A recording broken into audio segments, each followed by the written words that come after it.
Sebastian, what are you... Alexis cut me off by drawing two of her guns. I held my own, turning to see the threat. One of the four noble siblings of Regal Company dragged Naomi into the garden with a dagger held to her neck. Another had a spear and net in their hands. So much for getting Sebastian out of here without incident. Sorry to interrupt, but we'll be taking that pig from you now. Naively, I had thought Dark was the worst mercenary I would ever meet. That he was the rock bottom when it came to morality. Killing or maiming anyone that delayed his revenge. He was even willing to commit genocide to do it. But I had been wrong. Dark was a monster. There was no doubt about that. But even he paled in comparison to the four noble siblings of Regal Company. And now they had a dagger to Naomi's throat. Potential raven be damned, they'd murder her without a thought for the consequences, if there were any.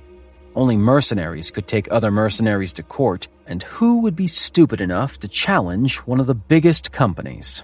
Sadly, only me. Let her go. Liam Noble, the mercenary with the dagger, smiled, showing the gap where his front teeth should have been.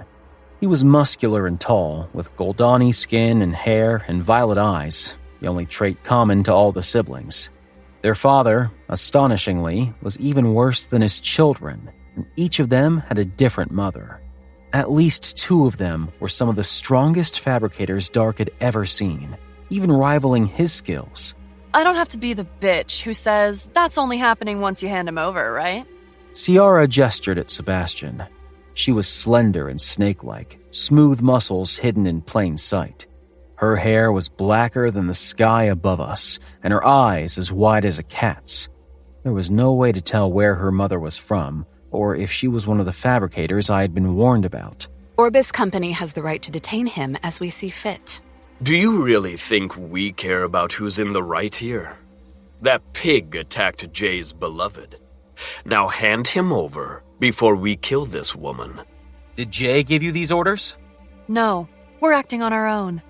Ciara tilted her head to the side, twirling the spear in her hand. Nice try. So much for holding someone accountable if this all went to shit. Mercenaries could only be held accountable for whatever deplorable things we did by our leadership council. Jay could be, since he wasn't a mercenary, but if he hadn't authorized this attack, that plan was useless. Ciara leapt from her spot like a cat, claws replaced by nearly invisible knives between her fingers. Like a fool, I aimed my gun at her, prepared to shoot, only for a branch from a nearby tree to wrap around my wrist and yank it back. The revolver flew out of my hand and skittered across the ground, out of reach, as Ciara landed on top of me, forcing me to the ground and trying to embed her knives in my chest. Only luck, and the fact Alexis was shooting away any branches that tried to ensnare me, prevented her from succeeding. One of them was a weaver. Thankfully for me, I had seen one before. As I struggled with Ciara, I concentrated the warmth over my body before expelling it outward. The branches stopped moving.